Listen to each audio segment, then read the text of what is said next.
Hello dear students, welcome back to my channel Physics XPC. Electric charge and field का एक question. Charges minus k q and plus q located at a and b respectively constitute an electric dipole. Distance AB is equal to 2. AB equals to 2a. O is the midpoint of the dipole and OP is perpendicular to AB. Charge capital Q is placed at P where OP is equal to y and y is greater than 2a. The charge Q experience an electrostatic force F. If Q is now moved along the equatorial line to P dash such that OP dash is equal to y by 3, the force on Q will be close to charge होकर के. अच्छा देखो इसमें concept क्या है वो देखते हैं पहले. देखो सबसे पहले आपको ये एक इलेक्ट्रिक डाइपोल है यहाँ पे, ये माइनस के क्यू और ये प्लस के क्यू. इनके बीच की जो सेपरेशन दे रखी है यहाँ वो 2a दे रखी है. ये इसका मिड पॉइंट है और ये इसकी इक्वेटोरियल लाइन है. इक्वेटोरियल लाइन से आर डिस्टेंस पर हमने ये फॉर्मूला पढ़ा था. इस वाले पॉइंट पर अगर हम इलेक्ट्रिक फील्ड निकालते हैं तो उसका जो फॉर्मूला होता है इस जगह पर ई जो होता है ये 1/4πε0 डाइपोल मोमेंट पी मैग्नीट्यूड लिख रहा हूँ ओवर आर स्क्वायर प्लस ये इसके मिड पॉइंट से ऑब्जर्वेशन पॉइंट तक की डिस्टेंस पी पॉइंट तक की डिस्टेंस और ए स्क्वायर इसकी पावर 3/2. ये फॉर्मूला होता है. इफ इसमें फिर कहते हैं अगर डाइपोल शॉर्ट हो, डाइपोल कैसा हो शॉर्ट, दैट मीन्स अगर आर जो है ये बड़ा हो as compare to 2a, then हम क्या करते हैं कि आर स्क्वायर बड़ा है as compare to A square. तो हम क्या करते हैं कि इस आर स्क्वायर बड़ा है ए से तो ए को क्या कर देते हैं नेगलेक्ट. तो नेगलेक्ट करने के बाद जो इलेक्ट्रिक फील्ड होता है इसका फॉर्मूला होता है 1/4πε0 पी ओवर ए स्क्वायर को अगर नेगलेक्ट कर देंगे छोड़ देंगे तो 2 पावर से 2 पावर कट जाएगी और आर की पावर 3 आ जाएगा. इसमें आर जो है इस मिड पॉइंट से पी पॉइंट तक की डिस्टेंस है. दैट मीन्स यहाँ पे जो ओपी है वो आर है मैग्नीट्यूड वाइज. ठीक है. अब क्वेश्चन में ये है कि अगर इस वाले पॉइंट पे जो इलेक्ट्रिक फील्ड है उसकी डायरेक्शन भी बता दूं. Negative charge to positive charge तो आपकी डाइपोल मोमेंट की डायरेक्शन होती है और इक्वेटोरियल पोजीशन पर जो इलेक्ट्रिक फील्ड होता है उसकी जो डायरेक्शन होती है वो इस डाइपोल मोमेंट के अपोजिट होती है, एंटी पैरेलल होती है. ऐसे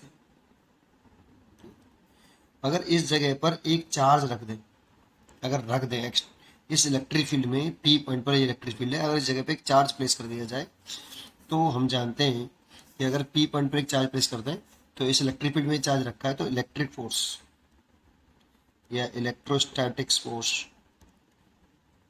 on capital Q at point P पर रखा है ना मैंने ये.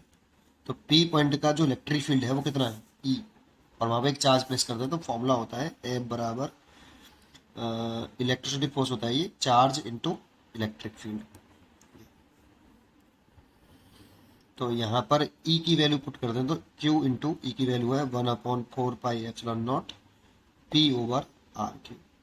तो इतना फोर्स आप लगता है उस चार्ज पार्टिकल कैपिटल क्यू पर. अगर ये चार्ज पार्टिकल पॉजिटिव है तो फोर्स इलेक्ट्रिक फील्ड की डायरेक्शन में और नेगेटिव है तो फोर्स इलेक्ट्रिक फील्ड के अपोजिट डायरेक्शन में. ये इतनी नॉलेज होनी चाहिए आपको. ठीक है. चलिए अब इस क्वेश्चन को देखते हैं. क्वेश्चन में क्या कहा. तो शुरुआत में उसने क्वेश्चन में कहा कि एक इलेक्ट्रिक डाइपोल है ए और बी पे प्लेस देंगे.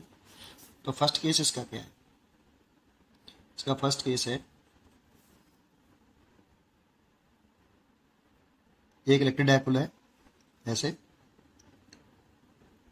ये ए पॉइंट है और ये बी पॉइंट.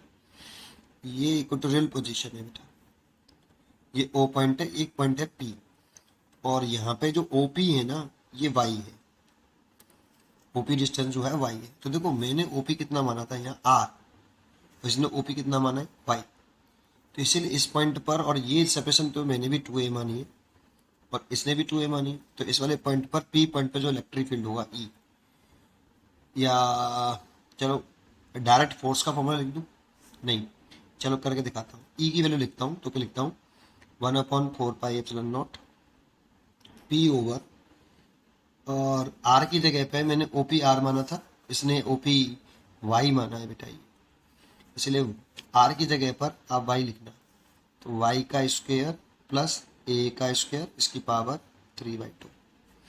लेकिन फिर इसमें कंडीशन दे रखी है कि जो वाई है ना, where O P is equal to Y और and Y greater than 2a, तो इसमें कंडीशन दे रखी है इफ अगर वाई बहुत बड़ा होगा 2a से, तो हम इसमें दैट इज वाई स्क्वायर भी बहुत बड़ा होगा ए स्क्वायर से, तो हम ए स्क्वायर को क्या कर सकते हैं, नेगलेक्ट कर सकते हैं। तो ए स्क्वायर को अगर हम नेगलेक्ट कर दें तो इलेक्ट्रिक फील्ड कितना हो जाएगा पी पॉइंट पर, तो ये ई पी पॉइंट के देता हूँ वैसे ऐसे, है ना, तो ये कितना हो जाएगा 1/4πε0 पी अपॉन ए स्क्वायर को नेगलेक्ट कर देंगे तो 2 से 2 पावर कैंसिल हो जाएगी और वाई की पावर क्यू। इसीलिए अगर इस पॉइंट पर अगर एक चार्ज रख लें, हम इस जगह पे एक चार्ज रख लें कैपिटल क्यू, ऐसा उसने क्वेश्चन में कहा है, a charge capital Q is placed at point P, the charge Q experience है इलेक्ट्रोस्टैटिक फोर्स एफ, गिवन है बेटा ये एफ, अगर पी पॉइंट पर रख लिया जाए तो यहाँ पे एक पी पॉइंट पे एक चार्ज रख लिया तो इस पर इलेक्ट्रोस्टैटिक फोर्स लग रहा है एट पॉइंट पी पर, एट पॉइंट पी पर जो इलेक्ट्रोस्टैटिक फोर्स लग रहा है वो एफ क्वेश्चन में गिवन है, वो होगा क्यू इंटू ई पी, तो क्यू इंटू ई पी की वैल्यू है 1/4πε0 पी ओवर वाई क्यू। ये फर्स्ट केस हो गया बेटा आपका। एंड सेकंड केस ऐसे ही आपको सिमिलरली, पहले क्वेश्चन समझते हैं सेकंड केस में क्या कहा है। If Q is now moved along the equatorial line to P dash such that OP dash y/3, तो अब ये ऐसी लाइन यहाँ से क्यू चार्ज यहाँ पे मूव करके यहाँ आ गया इस जगह पे, अब force on capital Q will be close to, अब कैपिटल क्यू अगर चार्ज यहाँ आ जाए तो कैपिटल क्यू पर कितना फोर्स लगेगा, उसमें भी कंडीशन दे रखी है ये, मतलब ओपी डैश जो दे रखा है वो y/3 दे रखा है, y/3।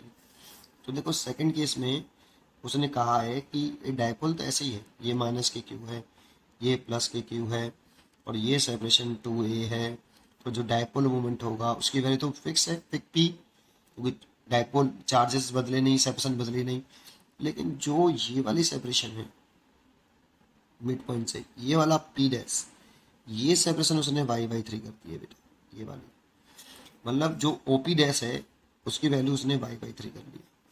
तो इस पॉइंट पे जो इलेक्ट्रिक फील्ड होगा पी डैश वाले पॉइंट पर वो होगा 1/4πε0, पी तो चेंज नहीं हुआ, बस बाई की जगह पे पहले जो ओपी था वो वाई था, अब ओपी डैश जो हो गया है वो y/3 हो गया है, तो बस केवल आपको क्या करना है, इस y की जगह पर y/3 करना है, तो इस y की जगह पर आप y/3 लिख दो, तो y/3 का होल स्क्वायर प्लस कितना ए स्क्वायर और इसकी पूरे की पावर कितनी 3/2। अब फिर सेम कंडीशन यहाँ पे फिर गिवन है कि जो y/3 है ना, अगेन क्वेश्चन में गिवन है वो इस 2a से बड़ी है, देखो अभी भी 2a से बड़ी है, इसीलिए y/3 का जो होल स्क्वायर होगा वो अभी भी ए स्क्वायर से बड़ा होगा और इस ए स्क्वायर को अभी भी क्या कर सकते हैं, नेगलेक्ट कर सकते हैं। इसलिए इस पी पॉइंट पर, पी डैश वाले पॉइंट पर जो इलेक्ट्रिक फील्ड होगा 1/4πε0 पी, इस ए स्क्वायर को अगर नेगलेक्ट कर दें तो 2 से 2 पावर कट जाएगी, लेकिन y/3 की पावर आ जाएगी कितनी 3, और 3 की पावर 3 करेंगे तो 27 हो गया, 27 ऊपर पहुंचा दिया मैंने ये, और इसे लिख सकते हैं 1/4πε0 पी ओवर वाई का क्यू। इतना इलेक्ट्रिक फील्ड है पी पॉइंट पर, पी डैश वाले पॉइंट पर। अब इस जगह पर अगर वही चार्ज क्यू है तो इस पर कितना फोर्स लगेगा ये पूछ रहा है, electrostatics force on capital Q, लेकिन अब ये कौन से पॉइंट पर रखा है, पी डैश पर रखा है, अगर पी डैश पर रखा है तो एफ डैश बराबर क्यू, तो चार्ज तो क्यू ही है, लेकिन पी पॉइंट पर रखा है तो जिस पॉइंट पर रखा होता है उसी पॉइंट का इलेक्ट्रिक फील्ड लेते हैं, तो चार्ज Q पी डैश वाले पॉइंट पे रखा है, तो पी डैश पॉइंट का इलेक्ट्रिक फील्ड, तो पी डैश उस चार्ज पर कितना फोर्स लगेगा आप ये इस वाले फॉर्म से निकाल सकते हैं। Q इसकी वैल्यू कितनी है 27 इंटू 1/4πε0 P ओवर y/Q। अब देखो इसको अगर मैं अलग कर लूँ तो ये वाला जो फैक्टर है, ये वाला एफ है, देखो ये देखो ये क्वेश्चन में गिवन था Q 1/4πε0 P/y/Q, तो 27F, ये एफ डैश हो गया, इसका आंसर ये हो गया, इसलिए इसका जो आंसर है 27F होगा। D is correct choice. पढ़ते रहिए और खुश रहिए। Thank you.